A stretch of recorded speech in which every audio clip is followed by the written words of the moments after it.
Yo les fans de Miraculous, c'est Blue, aujourd'hui on se retrouve pour une nouvelle vidéo, votre récap des news Miraculous hebdomadaires. Aujourd'hui on a des news sur la saison 6, bien évidemment que j'ai complètement zappé dans la dernière vidéo. Je vais également vous présenter deux nouveaux héros inédits en exclu mondial, un de Londres et un de Tokyo. On va aussi un petit peu parler du spécial Paris qu'on devrait revoir prochainement les amis, vous allez voir ça va être très intéressant. Une expo Miraculous qui nous présenterait des concept art inédits, le doublage de la saison 6 qui aurait repris, enfin qui aurait commencé, on ne sait pas, bon bref, on va voir ça très vite dans cette vidéo. Prenez un petit truc à manger, abonnez-vous si c'est pas fait parce que chaque semaine je vous récap toutes les news qu'on a et puis on est directement parti les amis avec un post Instagram de Ezra Wez, le directeur artistique anglais de Miraculous, qui nous dit tout simplement regardez ici, voilà, j'ai hâte de vous rattraper pour la saison 6 de Miraculous. Je sais pas trop comment traduire exactement cette expression avec tout simplement Mellali, la comédienne qui dans Miraculous, c'est super fort. Je vais baisser tac, qui tout simplement nous fait une petite scène, mais évidemment cette scène là n'est pas une scène de la saison 6, vous en doutez bien, il pourrait pas nous la montrer,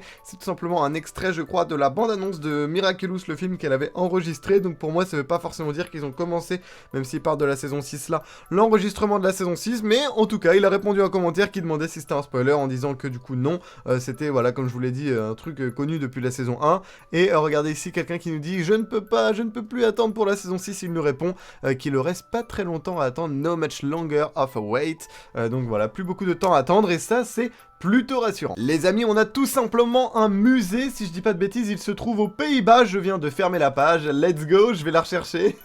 Ok, voilà, j'ai l'adresse du musée ici, ça se trouve tout simplement aux Pays-Bas, je sais même pas les gars s'il y en a certains d'entre vous qui pourront y aller, mais si jamais c'est le cas, vous avez le site ici pour pouvoir acheter un ticket, parce qu'on a une expo Miraculous, regardez les gars, c'est incroyable, on a la chance d'avoir quelques photos de l'expo, on a ici un concept, j'ai l'impression que c'est un vieux Miraculous le film, un peu, enfin dans les designs, ici on a des concepts art, je pense que c'est aussi pas mal tiré du film, on a du Nourou juste là, je sais pas ce que c'est, une espèce de maquette, là pareil, une espèce de carte j'ai l'impression, voilà on peut voir des enfants qui apparemment kiffent, je pense qu'il y a quand même 2-3 petites activités aussi. Voilà, un petit plan juste là avec des concept art, on peut voir ici Adrien en petit pose, vous savez c'est la pose des modèles 3D par défaut. On a ici également Marinette, là il y a un truc rose là, on dirait même Marinette Reverse, vous savez de Miraculous sur le Paris avec la mèche, je sais pas, je pense pas en vrai, mais de loin comme ça en flou on dirait un petit peu, avec d'autres concept art ici, peut-être plaque, je sais pas, et regardez il y a plein de trucs les gars, mais c'est flou, j'ai trop le seum. Ici on voit Gabriel, on voit un screen de la Umbrella scène, on peut voir des plans ici peut-être de la maison de Gabriel ou d'autres bâtiments, là c'est le hublot du papillon, j'ai l'impression que ça vient de Miraculous le film, ça, une petite fontaine, voilà, avec des explications historiques et tout, voilà, il y a plein de trucs grave sympas, regardez les amis, ici des concept art de chat noir, mais genre vraiment à l'époque, voilà, je crois que c'était peut-être même avant le PV ou au PV, donc vraiment dinguerie les amis, le Ladybug PV qui est tout simplement un test d'animation qui avait été réalisé, voilà, en 2D par la Toei, gros studio d'animation hein, japonais qui s'occupe notamment de One Piece. Si ça vous intéresse et que vous voulez en savoir plus à ce sujet, je vous mets, voilà, quelque part ici une vidéo, hop, voilà, que j'avais faite, qui parle de l'histoire de cet épisode légendaire. Foncez voir, c'est extrêmement intéressant. Qu'est-ce qu'on a ici encore une fois, d'autres images, on voit un petit peu mieux voilà ce qui pouvait se passer potentiellement sur ce truc là, on voit aussi pas mal là, enfin voilà, il y a plein de trucs les amis, je sais pas si certains pourront aller voir, n'hésitez pas à me dire en commentaire si vous habitez peut-être pas trop loin, que vous avez la chance d'y aller, vous pouvez acheter vos tickets directement sur le site. On a un petit épisode de Miraculous Chibi les amis pour célébrer le sport à Paris, voilà parce que vous savez que les JO arrivent, bon ils disent pas JO directement parce que les JO sont une marque déposée et Thomas avait expliqué que du coup il pouvait pas faire d'épisode voilà avec intitulé tu vois JO de Paris, mais du coup là il parle du sport en général, voilà et puis ça fait référence au JO donc c'est sympatoche. Let's go les gars, on se le mate ensemble, en vrai ça dure que 17 secondes, voilà c'est toujours bon enfant les trucs chibi, il n'y a pas de parole. Ok, petite course entre Ladybug et Chat Noir, ouais Chat Noir il trace frérot. Ok. Ah bah il s'est fait fumer les gars, bah ouais. Chat Noir il trace mais il fait pas attention frérot, et du coup il a perdu alors qu'il est plus rapide. Ok, bon, c'était un petit truc comme ça, voilà, c'était sympatoche, ça rythme un petit peu la vidéo, c'est cool, on passe un bon moment, si vous kiffez, n'hésitez pas à mettre un petit pouce bleu, n'hésitez pas à me suivre sur Insta aussi, je partage plein de trucs en story relatifs à ce que je fais, parce que vous savez aussi que je travaille dans le milieu du doublage professionnellement, donc voilà, il y a plein de trucs et tout en story souvent, donc c'est plutôt sympa, et les gars, ah oui, un truc de ouf, la Galaxy Rings, qui est une bague connectée qui vient d'être sortie par Samsung, regardez, on a des images ici, et ça nous fait penser un petit peu à la com Miraculous, bien sûr, à la fameuse bague Alliance introduite en saison 5 de par l'alliance entre l'entreprise de Gabriel Agreste et l'entreprise Tsurugi de la mère de Kagami Tomoe. Et voilà, c'est vrai que les gars, on va pas se mytho qu'il y a une petite vibe d'alliance. C'est plutôt stylé, honnêtement. Miraculous Shanghai, les amis, qui est maintenant disponible sur Netflix. Voilà, c'était pas le cas. Il y avait jusqu'à la moitié de la saison 5 de la série. Il y a également le New York, mais il n'y avait pas le Shanghai. Et du coup, il a été ajouté. Regardez, les gars, il est hashtag 1 en France, hashtag 1 en Italie. Bah, il était en tout cas au moment du post de MLB FanFR il y a 5 jours. Hashtag 1 en Espagne, hashtag 1 en Pologne, hashtag de... Bon, bref. En gros, les gars, il a tout explosé. C'est une dinguerie. Alors que le film était déjà sorti à la télé, tu vois. Les gens l'avaient globalement déjà vu la plupart du temps. Mais les gars, il a tout explosé. La preuve que Miraculous sont beaucoup trop chauds. Les amis, on a Marc Cherio sur LinkedIn qui nous partage tout simplement, allez, encore une petite offre d'emploi pour Miraculous que je vous mets ici. N'hésitez pas à aller sur son LinkedIn si ça vous intéresse. Mais globalement, il recherche un assistant exécutif. Si vous voulez plus de détails, vous faites pause, voilà, ou vous allez tout simplement sur le LinkedIn. Playmobil, pour les Playmobil Miraculous, regardez, vous allez pas le regretter. C'est vraiment trop stylé. Je vais couper le son au cas où pour les copyrights, mais ils nous ont refait, vous savez, la fin de la saison 2, quand on avait Papillon Écarlate qui pouvait akumatiser plein de héros à la fois. Voilà, on avait Carapace, Queen Bee, Ladybug, Reina Rouge et tout qui combattaient ensemble. Et regardez les gars comment c'est stylé les effets. Là on a la team là, bon il n'y a pas Queen Bee, regardez petit effet et tout, mec, ils sont trop chauds pour les promos, hein. Ça rend trop stylé avec la petite protection et tout, hop, le même plan qu'on avait dans l'épisode. Non vraiment les gars, Playmobil sont beaucoup trop chauds, c'est une dinguerie. Bon il n'y avait pas Queen Bee, on a les quelques produits les gars, je vous les passe très rapidement parce qu'on n'a pas le temps. On a voilà tous ces trucs, des stickers, posters, masques et tout. Faites pause si vous voulez plus d'infos, notamment chez Walmart, mais bon je crois qu'il n'y en a pas chez nous. Sur le Zack Store on a une casquette de Queen Bee, une casquette de Reina Rouge, une casquette de Carapace, une casquette avec Plague et Tiki. On a ces t-shirts là qui sont eux dispo chez Target. On a ces t-shirts là qui sont eux dispo sur Amazon, t-shirt Marinette, un truc du film et tout, voilà, un petit coussin et tout. On a, ah oui, trop stylé frérot, dans un livre d'école les gars, on avait Marinette, voilà, juste là. Alors vraiment les gars, c'est stylé, je sais pas s'ils ont de la licence, en vrai je pense qu'ils ont le droit de les mettre, hein, parce que c'est quand même un livre scolaire et tout, bon, je pense pas qu'ils peuvent mettre n'importe quoi, tu vois, s'ils ont pas les droits, mais vraiment banger les gars, j'aurais kiffé apprendre avec Marinette et Adrien dans mon livre, on va pas se mentir. Je sais pas si vous vous rappelez de l'interview de Thomas Truc, créateur de Miraculous, et de Sébastien Thibaudot, directeur de l'équipe d'écriture, qui nous avait été fait par le petit groupe de streamers Catboat sur Twitch. Je vous avais partagé pas mal de trucs, mais ma liste était non exhaustive, alors que là on a Santiblog sur Twitter, vraiment le GOAT, qui nous partage tout simplement une liste, mais cette fois-ci exhaustive. Le problème c'est que je sais plus ce que j'ai dit dans la dernière vidéo, donc on va tout redire, mais vraiment assez rapidement les gars, comme ça, voilà, je suis sûr de rien oublier, et puis si je vois des trucs, je sais que je les ai dit, tu vois, et bah on va passer très rapidement. Alors, en raison d'une incompatibilité avec le nouveau moteur d'animation, SAMG les amis, le fameux studio qui nous avait fait des épisodes magnifiques, je pense à Représentation, à certains finaux de la saison 4-5, en partie celui de la saison 5, le Paris les gars, SAMG c'était vraiment un studio sud-coréen, ouah j'allais dire une dinguerie frérot, sud-coréen, sud-coréen, qui bossait tout simplement pour Miraculous et qui nous faisait les gars, une animation vraiment très haute qualité, voilà, c'est ciao les gars, parce qu'on va désormais bosser avec Dwarf Animation, studio français à Montpellier, parce qu'ils voulaient recentraliser ça en France et avoir tout simplement des studios de meilleure qualité. Oui, SAMG était de bonne qualité, mais ils pouvaient pas faire tous les épisodes, c'était partagé en plusieurs studios, certains étaient de mauvaise qualité, c'était le bordel en plus avec le Covid, certains ont fait faillite, on pense notamment à DQ Animation en Inde, enfin bref, c'était le bordel, il fallait tout remettre, bam, en France, Dwarf Animation fera toute la suite de Miraculous, et c'est eux aussi qui s'étaient en partie chargés de Miraculous le film les amis, donc c'est de la qualité. Ensuite la saison 6, ah oui ça c'est une dinguerie, la saison 6 est considérée comme un nouveau départ par les scénaristes, en plus d'être un nouvel arc narratif, les scénaristes l'appellent parfois la saison 1, genre ils ont confié les gars que en interne, ils confondaient parfois, et au lieu de dire saison 6, ils disaient saison 1. Donc ça c'est quand même une dinguerie, mais ça me fait un petit peu peur les gars, parce que saison 1 c'était des épisodes, tu pouvais les regarder dans n'importe quel ordre, et ça suivait pas, et on va pas se mytho, saison 1 c'était le début et tout, ils devaient suivre absolument les contraintes et tout des diffuseurs, c'était pas ouf. La saison 1 n'était pas ouf, à partir de la saison 2 c'est devenu une dinguerie, mais saison 1 c'était pas ouf, donc j'espère juste que ça veut pas dire que la saison 6 sera comme la saison 1, je sais qu'il y a pas mal de rumeurs là-dessus, je sais même plus si c'est confirmé, que peut-être la saison 6 serait comme la saison 1, genre les épisodes tu pourrais les regarder dans n'importe quel ordre, mais ça me fait un petit peu peur les gars pour l'histoire, j'espère que ce sera pas le cas, parce que sinon c'est chiant. On va pas se mytho, mais bon, on verra bien les amis, de toute façon on peut rien y faire, hein, donc on verra. L'équipe de rédaction, donc l'équipe d'écriture c'est mieux, a des idées concrètes sur la manière dont les saisons 7, 8 et 9 vont commencer et finir. Donc ça déjà c'est défini. Et ils ont voilà des idées plus globales, une ambition potentiellement d'aller jusqu'à une saison 12 si la série continuait à marcher. Et voilà, ils ont souligné qu'ils ne continueraient pas la série si jamais voilà, ils n'avaient plus d'idées ou qu'ils jugeaient que ce n'était plus assez pertinent. Les amis, incroyable générique de la saison 6 est encore indécis. Voilà, ils sont encore en train d'en discuter. Ils discutent encore pour savoir s'ils changeront ou non l'arrangement musical, même peut-être les paroles, qui sait les amis.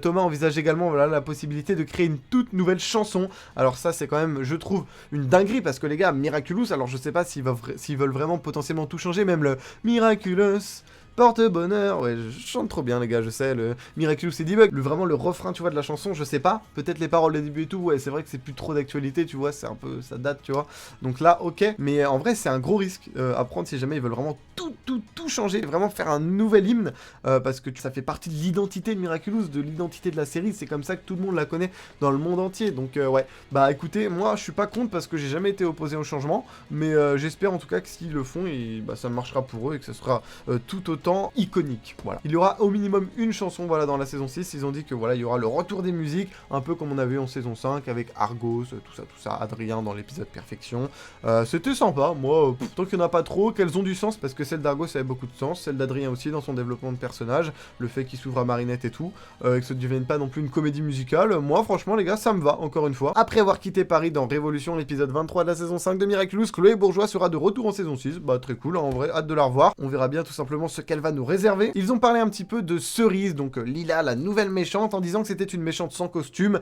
Elle est tout le temps une méchante, et il y a une raison à cela, mais cette raison, ni moi, ni Astruc ne vous la révéleront pour l'instant. Et ça, je vais vous faire part d'une théorie très rapide, voilà, en passant les faits qu'il y a après, vous allez comprendre tout simplement, on va y venir. Il parle un petit peu de la rédemption de Chloé, ça je vais pas revenir dessus. En gros, Chloé, les gars, elle a des privilèges, elle a pas besoin de les quitter. Elle pourrait devenir meilleure et quitter ses privilèges, mais elle kiffe ses privilèges, et elle a pas envie. Non, du coup, elle reste comme ça, et c'est son développement de personnage. Chloé, on lui a tendu la main, et elle décide de rester comme elle est, c'est tout. Voilà, pour résumer globalement, ils ont parlé un petit peu du personnage d'André, donc le père de Chloé, André Bourgeois, le maire, l'ancien maire de Paris, car maintenant c'est Madame Bustier, a évolué en tant que personnage parce que nous avions imaginé une histoire. Il avait le potentiel de changer, contrairement à Chloé, tu vois, enfin elle aurait pu mais elle l'a pas choisi, et c'est de là que vient la belle scène, je la trouve magnifique, entre Gabriel et lui sur le toit du Grand Palais, où il dit « Mais Gabriel, que sommes-nous devenus ?» Alors ça, il me semble que c'est vers la fin de la saison 5 de Miraculous, peut-être dans l'épisode 22, si je dis pas de bêtises. Nous avons oublié les enfants que nous étions, mais nous, les scénaristes, savons quels enfants ils étaient, et nous aimerions raconter l'histoire un jour, montrer quels jeunes enfants ils étaient quand ils se débattaient à Paris et n'étaient pas encore ce à quoi ils sont arrivés maintenant. Et André est triste de ce qui arrive à sa fille, Chloé, et il essaie de changer cela, mais il n'y parvient pas, il n'arrive pas à la faire changer, et il est la preuve qu'un personnage peut changer. C'est vrai que contrairement à Chloé, bah lui, André, il a changé parce qu'il le voulait vraiment. Il a, voilà, abandonné ses privilèges. Une réunion sera organisée, alors ça c'est une dinguerie, dans les prochaines semaines à venir, pour décider de réaliser ou non un live action pour Miraculous. Wesh! Comment ça, frérot? Thomas Truc qui nous laisse cette petite dinguerie. C'est vrai que Jérémy Zag, le producteur de la série, en avait parlé lors d'une interview récemment à Mathilde Bird, donc une amie à moi, c'était il y a quelques mois, sur TikTok. Il avait dit, ouais, en fait, le truc, c'est que Miraculous, c'est encore jeune, tu vois, et peut-être que faire un live action, ça pourrait cannibaliser la série, c'est-à-dire que ça pourrait faire de l'auto-concurrence, le live action à la série animée. Voilà, ils avaient peut-être bossé sur un projet avec les scénaristes de Mercredi aussi. Énorme dinguerie, ou les producteurs de Mercredi, je sais plus. Mais voilà, des gens qui bossaient pour Mercredi, la série Netflix, hein, donc c'est quand même une petite dinguerie, tu vois. Et donc voilà, en vrai, moi les gars, je suis pas opposé. Si en plus il y a Thomas Truc qui est de la partie, ça c'est très cool. Il était pas sur le film, et en tant que fan de Miraculous, j'ai pas kiffé. Mais là, s'il est sur le projet, je vais regarder et je pense que je vais kiffer, en espérant que ce soit évidemment mature et tout, qui profite du format live action pour faire ça, ça serait vraiment cool. Et écoutez, moi si ça voit le jour, j'y vois pas d'inconvénient. Dites-moi ce que vous en pensez en commentaire. En vrai, j'ai hâte de lire aussi vos avis. Bon, Thomas qui nous parle du final de Miraculous. Voilà, est-ce que c'est Emily? Tout est dit dans l'épisode. Voilà, il l'a dit plein de fois. Et si vous voulez plus d'infos, allez voir, j'avais fait des vidéos sur ça à l'époque, les explications de la fin de la saison 6, je vous mettrai des screens.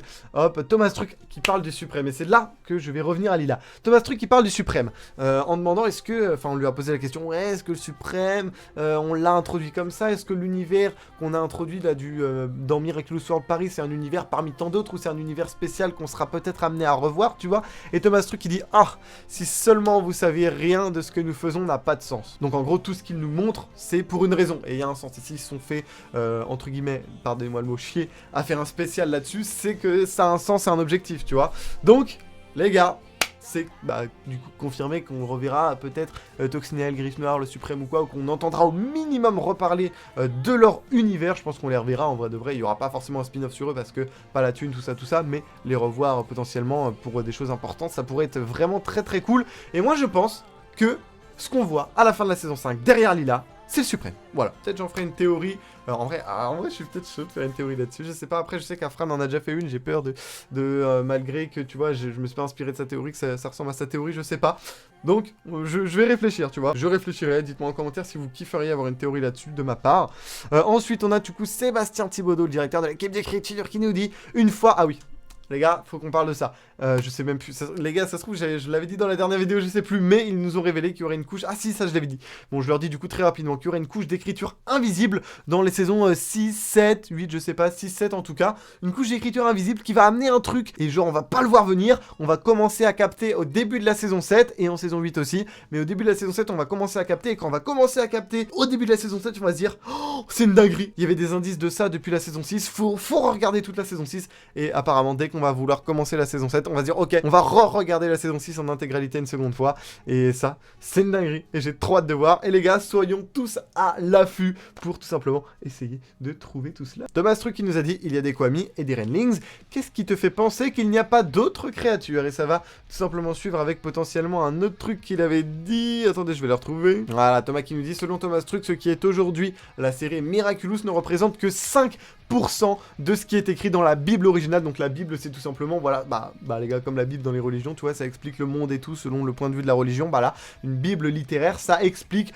le monde de Miraculous, tout ce qu'il y a dans le monde, comment ça marche, voilà, ça explique tout, frérot, c'est un dictionnaire géant explicatif, tu vois, c'est très mal expliqué, mais je pense que vous avez capté, et on a vu que 5% de ce qu'il y avait dans la Bible originale de Thomas, c'est-à-dire qu'il y a plein de trucs, tu vois, peut-être d'autres créatures, d'autres Miraculous, d'autres héros, d'autres héros, on va en parler en fin de vidéo. J'ai découvert en exclu mondial, les amis, des nouveaux héros, je vous l'ai dit dans l'intro, mais je vous le redis ici, vous êtes pas prêts. Ils ont confirmé, même si ça, je crois, ils l'avaient déjà dit et qu'on le savait, que Zoé a eu un coup de foudre lorsqu'elle a rencontré Marinette dans l'épisode Soul Crusher, en français pire qu'elle, du coup, le 7 de la saison 4, pardon, ils ont confirmé, voilà, bon bah ça on le savait, on s'en fout, let's go, on continue. Les dirigeants ont demandé, les dirigeants, qu'est-ce qu'ils racontent là? Les dirigeants, ouais bon, la traduction est un peu chelou, ont demandé à Thomas Truc, ouais donc les gens plus haut placés quoi, d'écrire plusieurs concepts alternatifs pour Miraculous, très différent de ce que nous connaissons aujourd'hui, ou même du premier clip vidéo. Je pense que c'est probablement le Ladybug PV. Du coup, encore une fois, allez voir ma vidéo sur le Ladybug PV si vous l'avez pas vu, c'est une masterclass. Parmi eux, un concept où Ladybug est à la tête d'un groupe de super-héroïnes comme Sailor Moon. Il n'y a pas eu d'histoire d'amour. Ok, bah les gars, j'avais même pas vu passer ce tweet, je ne savais pas, mais très stylé. Mais bon, bah je pense pas qu'on verra ça un jour. Après, quoique, qui sait, dans un spin-off, dans un monde alternatif, un jour peut-être. Les gars, on est à l'abri de rien, mais ok, stylé. L'épisode préféré des scénaristes, il avait déjà dit, je crois, quelque part, est Simple Man, qui est d'ailleurs détesté, simplificateur par les fans en général, l'épisode 19 de la saison 4, mais c'est parce qu'on n'a pas compris, les gars. En fait, Simple Man, les gars, c'est un troll, c'est une matrice, il faut rentrer dedans et tu dis, ah ouais, ok, en vrai c'est drôle, tu vois. Moi, je les trouve... Bon, l'épisode ne sert à rien, il fait pas avancer l'histoire, même si, vite fait, il développe un peu le grand-père de Marinette qu'on avait que vu, je crois, dans Boulangerix, l'épisode en saison 3, là. Mais... en vrai, il est gaulerie l'épisode. En vrai, c'est drôle, tu vois.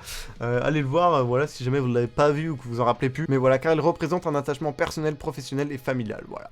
Parce que c'est, je sais plus, c'était une caricature de ce que leur demandaient les chaînes télé, de simplifier les épisodes pour les enfants, un truc du genre, ils avaient dit. Et c'est pas que ça. Voilà, ils l'ont dit, ça fait écho à des choses personnelles et familiales chez eux. Bon, voilà, c'est cool, ok, petite info. Thomas Truc qui nous dit que leur travail est difficile parce que, regardez, il faut faire arriver une nouvelle génération de plus jeunes, voilà, qui vont regarder Miraculous et découvrir la série, et en même temps, il faut satisfaire la génération qui était là avant et qui a grandi avec la série depuis 2015, t'as capté? Et ouais, bah en vrai, je peux comprendre, Thomas, que c'est un petit peu chaud, parce que, bah ouais, c'est vrai que le Miraculous, comme ils l'ont dit, c'est tout public, et leur but, c'est d'écrire pour toute la famille, donc il faut contenter, toute la famille, et ça doit pas être évident. Malgré une apparence similaire, le symbole sur le t-shirt de Nino n'est pas lié à Axan, vous savez, dans l'épisode 16 de la saison 4, l'espèce de clé USB, le senti-monstre qui hack, que avait fait Mayura, et là-bas, ou papillon, je sais plus. Et bah ça n'a rien à voir avec le t-shirt de Nino, voilà. Si vous vous demandiez ça, vous avez la réponse. Ok, Thomas qui nous parle un petit peu de son ressenti après la saison 5 de Miraculous et de comment ils vont faire mieux en saison 6. Regardez, c'est assez intéressant. Je vais le dire sincèrement, j'étais très dubitatif à la fin de la saison 5. Je me suis dit, si on devait continuer, comment nous dépasserions-nous? Eh bien, nous l'avons fait. Cela a été une excellente saison en parlant de la saison 6, parce qu'ils ont fini de l'écrire pour ceux qui n'avaient pas suivi, voilà, toutes les vidéos news. Les nouveaux scénaristes nous ont apporté beaucoup de bonnes choses. Ils ont aussi recruté de nouveaux scénaristes. Tous les épisodes que nous avons écrits dans la saison 6 sont fabuleux. Chaque épisode est pertinent. Il n'y a pas une réplique inutile. Toutes les scènes sont vraiment intéressantes, vraiment bien réalisées. J'ai tellement hâte de voir cette saison 6, parce que ça va être un changement de fou, comme on l'a dit plus tôt dans la vidéo, pour l'animation, pour l'arc, pour tout, peut-être le générique, la façon d'écrire. Voilà, ils ont trouvé, ils l'ont dit aussi, un nouveau concept d'épisode. Je sais pas encore si les noms, ça va être des noms d'akumatisés, même peut-être pas forcément, parce qu'ils ont dit qu'ils trouvaient que ça spoilait un petit peu trop, tu vois. Et voilà, ils ont dit, on a trouvé un nouveau concept d'épisode, tu vois. Donc, les gars, j'ai trop hâte. Bon, dans les grandes lignes, ce sera sûrement très similaire, mais il y a un truc de différent dans cette saison 6, dans le concept même des épisodes, dans le gimmick. Et j'ai trop hâte de voir ça. Dites-moi en commentaire si vous aussi, mais je pense qu'on a tous hâte, les gars. Même si certains ont peur à cause de l'animation et tout, moi, j'ai quand même hâte, parce que l'histoire me fait kiffer, bordel. Et parce que l'animation, les gars, on l'a vu que filmé depuis un écran, un truc qui n'était même pas terminé. Attendons de voir, les amis. C'est très différent de voir un épisode que de voir un truc filmé comme ça à l'arrache. Voilà, attendons de voir avant de parler, vraiment, c'est ce que je vous conseille. C'est vrai que les gens sur TikTok, je fais des TikTok aussi, ils parlent beaucoup. Les gars, attendez de voir avant de parler, genre vraiment. Thomas, lorsqu'on lui demande si Marinette sera takumatisée un jour, nous ne donnons jamais aucune information sur ce qui pourrait ou non arriver. Voilà, donc moi aussi c'est une question que je me posais, mec. Quand j'ai regardé l'interview, j'ai vu, ils ont posé cette question, j'étais comme un ouf. Je me suis dit, mais non, mais en fait il va pas répondre, frérot. Et bien sûr il a pas répondu, mais c'est normal en vrai, vaut mieux pas savoir et que ce soit une surprise si ça arrive un jour. Il y a plein de détails importants dans la série que vous n'avez jamais relevés. Thomas Truc qui nous dit que dans les prochaines saisons, nous allons dire, oh, les scénaristes avaient tout prévu. Et les amis, c'est exactement ce que j'ai remarqué en fin de vidéo. C'est exactement ce que j'ai trouvé. Enfin, en vrai, c'est pas moi, c'est un abonné. Mais vous allez voir, on en parlera en temps venu. Et ce mec est trop fort, les gars. C'est une dinguerie ce qu'on a remarqué. Le Ladybug PV, on en parle beaucoup dans cette vidéo, décidément, était un test d'animation, comme je vous l'ai dit, et n'était pas destiné à être public à la base. C'est juste Jérémy Zag, il l'a trop kiffé. Et en fait, Jérémy Zag, les gars, c'est un grand enthousiaste. Il est vraiment passionné par son taf, mais genre vraiment, il aime Miraculous du plus profond de lui-même. Et quand il a vu ça, il a tellement kiffé qu'il s'est dit, mec, faut que je le partage. Et il a pas résisté, frérot. Il l'a partagé, alors que c'était un test d'animation, même pas vraiment monté ou quoi. C'était vraiment juste des plans.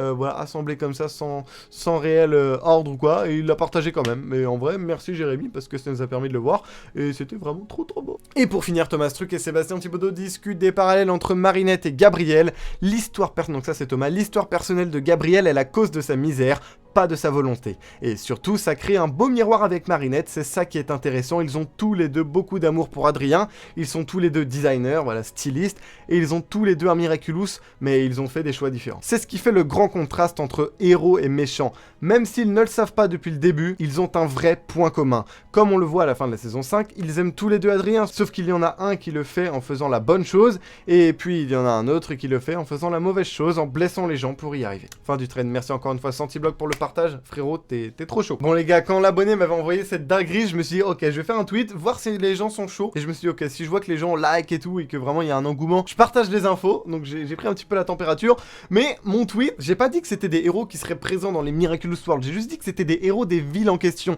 donc de Londres et de Tokyo. D'ailleurs, le Miraculous World Tokyo n'est même pas confirmé, les amis, hein. C'est juste une théorie pour le moment encore. Enfin, Jérémy Zag en avait parlé, mais bon, depuis, on n'a absolument aucune news de s'il est en production ou pas, tu vois. C'est vraiment ça que je veux dire. Et du coup, le problème, c'est que les gens, évidemment, ont déformé mon tweet. Ok, en vrai, il est un petit peu ambigu, j'avoue, mais à aucun moment j'affirme que les héros seront dans les Miraculous World et que même je confirme un Miraculous World Tokyo. Regardez, j'ai juste mis, je peux révéler deux noms qui étaient cachés, un d'un héros qui vient de Londres, from Londres, et un qui from de Tokyo, les gars. Et j'ai même mis, tu vois, pour pas mettre dans les Miraculous World ou quoi, j'ai juste mis dans l'univers de Miraculous. En vrai, moi je trouve ça clair. C'est ambigu, mais c'est clair. en vrai.